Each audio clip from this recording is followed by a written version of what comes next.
Ги слушнавме најновите вести од Македонија. Колегата Љубиша ни ја откри временската прилика во овие моменти и сите некако како започна минатата недела пролета и се радуваме. Тоа значи дека е време за потенка облека, за сончеви зраци и повеќе време поминато во природата.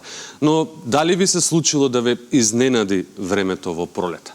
Така беше и овој изминат викенд. Во саботата имавме високи температури, дневни зборувам, а веќе вчера вечер имавме и вистинско невреме во главниот град со наплив на студена маса, пониски температури и силен дожд.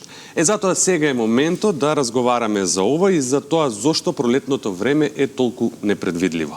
Во следните минути ќе ни се придружи Пеце Ристевски, експерт за климатологија и применета метеорологија, чии искуства и знаење ќе ни помогнат да ги разбереме каприците на пролетното време. Зошто некои денови може да бидат сончеви и топли, додека други да завршат со грмотевици, со силен ветер, па дури и со снег.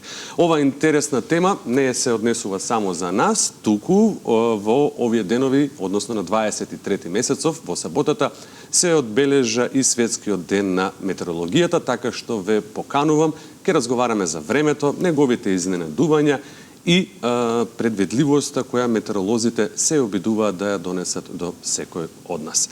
Господине Ристевски, ви благодарам за тоа што ја прифативте поканата и што ова утро ќе зборуваме на оваа важна, ќе речем, исклучително за сите граѓани тема и што одвоите време да сте заедно со нас. Добро утро. Добро утро. На самиот почеток би сакал да позборуваме околу предвидливоста на пролетното време. Еве го споменав тоа и во самата најава. Пролета ни започна, сите некако очекуваме дека ќе има повеќе сончеви зраци, повисоки температури, но тие наизуст знаат во рок од 24 часа драстично да се променат. Колку е предвидлива прогнозата на пролетното време и дали има некои карактеристични облици на временски прилики посебно значајни за пролет? Видите,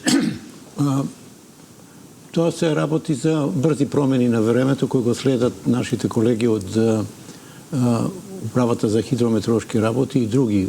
И во вашава институција имаме таква една екипа која се занимава со следење на временските услови.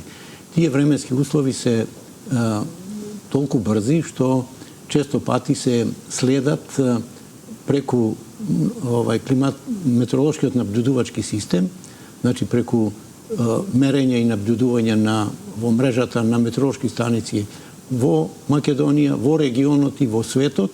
Тоа е така наречено светско метеоролошко бдење кое е воспоставено уште во 63-та година и од тогаш навамо перманентно се следи на целата планета Земја времето и паралелно со тоа и климатските промени. Брзите промени на времето во пролет често пати викаме, велиме дека не изненадува, меѓутоа тоа се често циклонални состојби на атмосферата и појава на топли и студени бранови кои доаѓаат на нашава територија. Во предниот дел од таквите циклони кои се најдуваат на нашата територија имаме често пати ведро време, а во кога ќе помини фронтот, метеоролошкиот фронт, тогаш доаѓа брзи промени на времето. Практично тоа ни се случи и овој викенд. Со првото ведро време имавме повисоки температури. Вчера ни дојде едно невреме од дожд, а утринава веќе имавме и температури околу нулата, нов снег на Скопска Црна Гора. Кои се најголемите предизвици за метеоролозите при прогнозирањето на времето во пролето, знаејќи ја неговата непроменливост? Исто тоа се случува во другите периоди? Да, што се однесува до моето знаење е врзано предвржно со климатологијата како наука. Тоа е или во историските резултати, или идните кои во 21. век се предвидуваат преку глобалното атмосферско бдење и преку Светската метеоролошка организација. Меѓутоа, овие актуелни временски услови често пати метеоролошките служби ги следат перманентно сат во сат, од ден на ден и така натаму.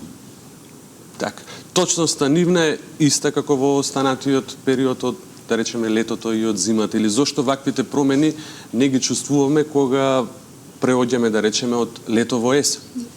Па видите, во текот на зимскиот период често пати над нашата територија се јавуваат стабилно време со зголемен воздушен притисок и не така брзи промени на времето.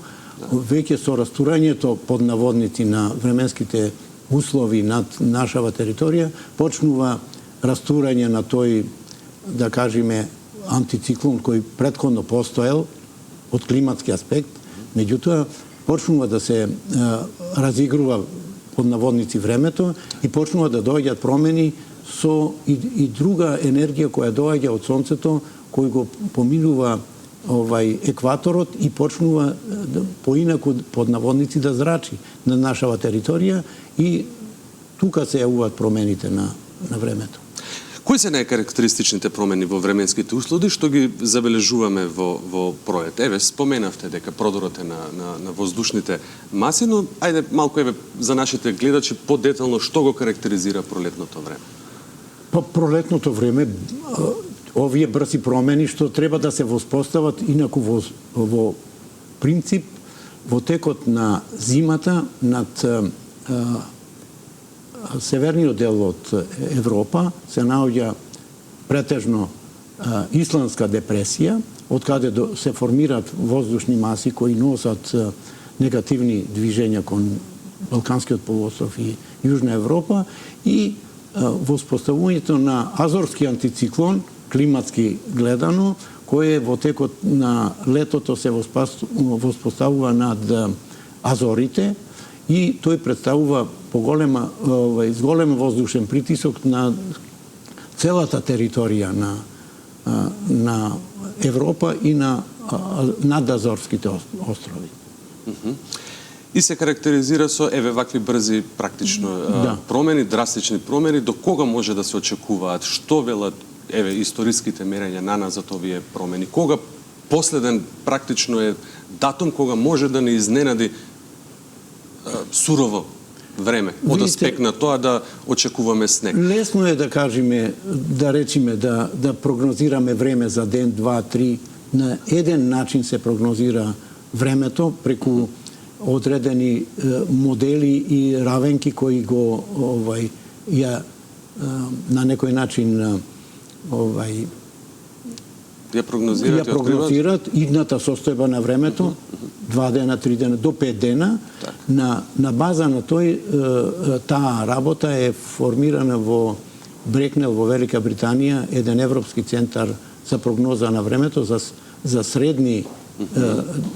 средно време од 3 до 7 дена, кога може да на некој начин со 90 модел, нивовски модел на атмосферата над Европа и тој центар ги следи сите промени до големи танчини, до 90 нивоа над атмосферата и ги симулира сите атмосферски појави и процеси кои се случуваат во атмосферата. Колку времето во пролет се менувало во изминатите години? Ова го зборувам од аспект дека минатата недела, да речем, имавме нешто што е несвојствено можеби за овој период од годината, а тоа беа силно невреме, проследено со град кој што го зафати на јужниот дел од Македонија. Тука зборувам за Гевгеле, кој практично и нанесе штети на луѓето и на земјоделието таму. Од друга страна, не многу далеку имавме и едно невреме во близина на Скопје, каде што во период на крајот од зимата и дочекувањето на пролета ние слушавме грвотевици. Дали тие и вакви појави се својствени за пролетно време, зборуваме нели на ниво на балканските држави? Може би грмотевиците во пролет се својствени за Северна Америка, да речеме, но дали се и за кај нас својствени или нешто се менува во изминатите години? Во изминатиот период сме имали такви состојби во атмосферата, меѓутоа ова исто специфично да се што го анализираме сега што кажувате, тоа е врзано со бурни процеси кои се случуваат во текот на месец март април и мај, како пролетни месеци, а сега би спомнал дека баш на Facebook страната која ја имам, пред 4 години на Светскиот метеоролошки ден баш имало во Скопје снег. Так. Значи, постојат и такви состојби во атмосферата кои се случуваат во пролет. Така, например, на 10 април 85 година сме имале над Македонија над 70 шумски пожари. Значи, треба посебна анализа за таквите состојби, меѓутоа сакам да кажам дека сме имали и такви состојби во атмосферата. Во април месец 2003 година, баш ги следам тие состојби, сме имале 19 сантиметри снег, а одма наредниот месец од 1 до 15 мај 2003 година, односно 2003 година сме имале 15 тропски денови. Значи, непрекинато, кога над цела Европа имаше многу високи температури и дури жртви од карактеристични топлотни бранови. Добро, колку се овие феномени карактеристични? Велите се случувале низ годините наназад. Постои некој цикличен период на 5 години, на 10 години да се повторуваат или едноставно не може да се прогнозираат и да се предвидат? Едино што имам забележено, тоа е на 10 години максимална снежна покривка 53-та, 54-та, 62-та, 63-та, 72-та. На 10 години се јавуваат одредени високи количества на снежна покривка над нашата територија, меѓутоа нема други законитости.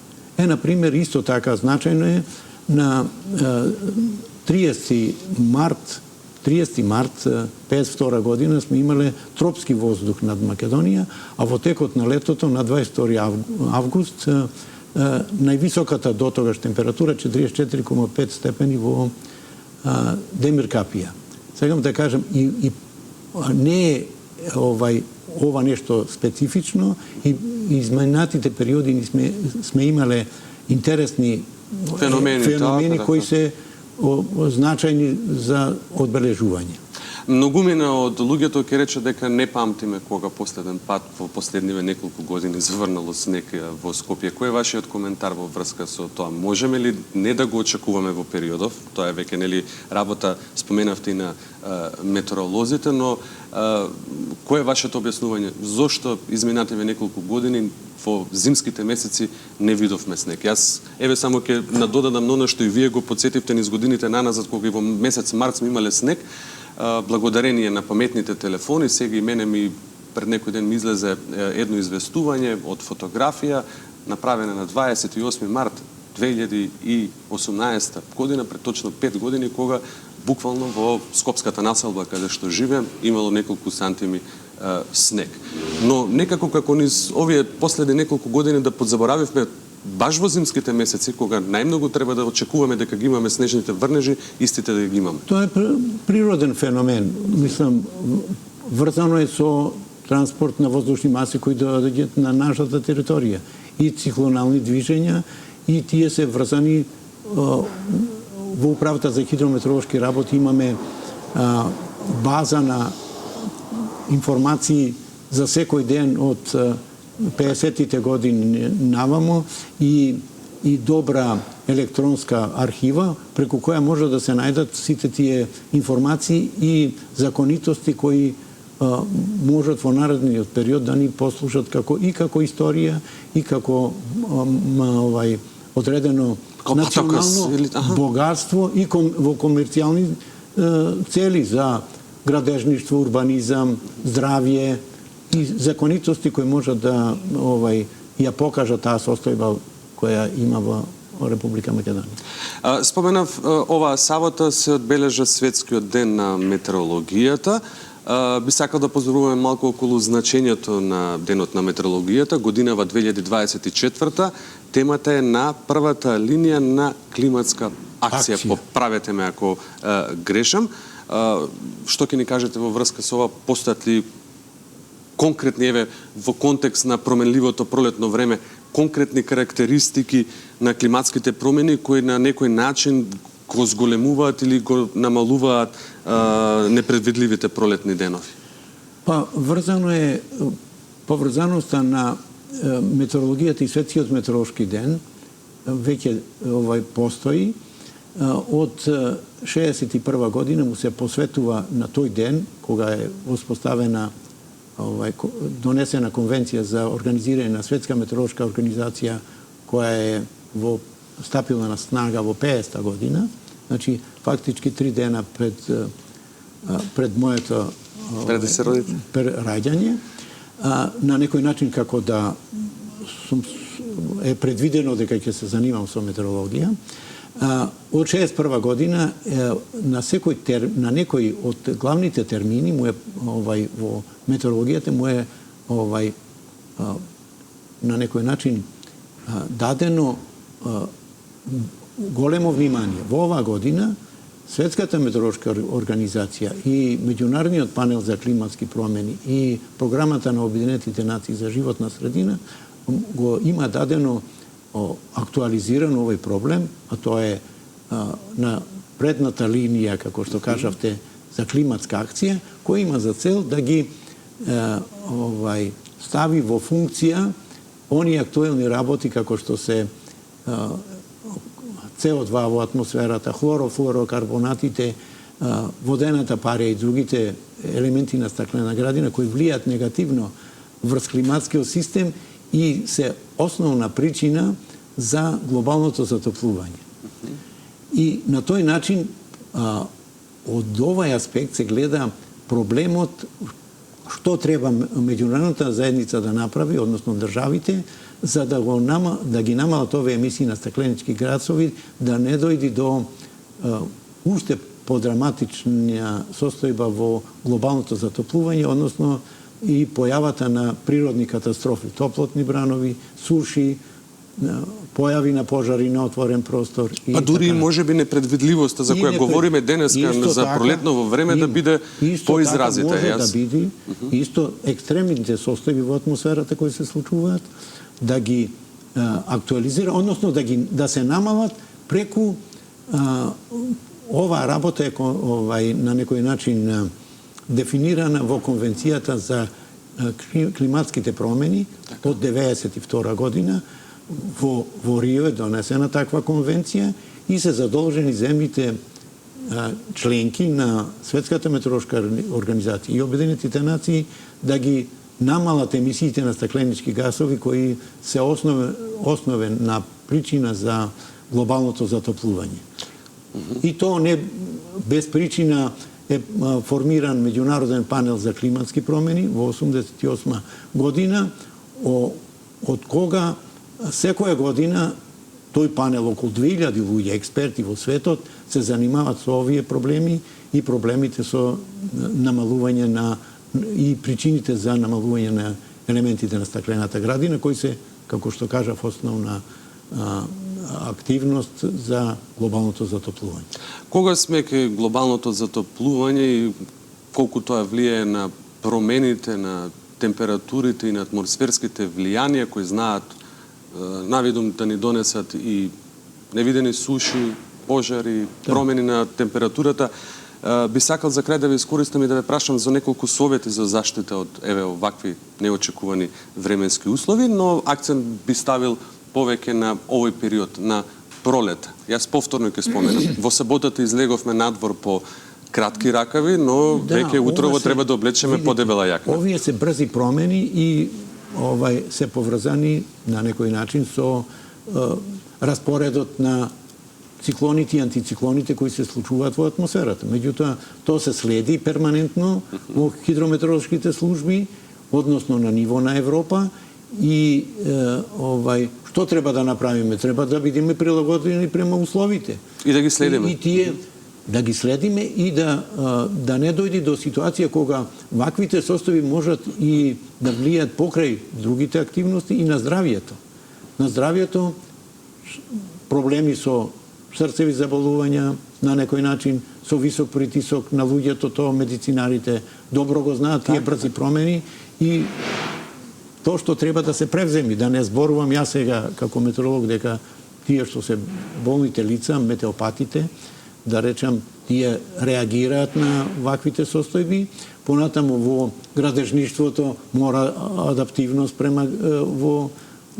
при градба на отворен простор.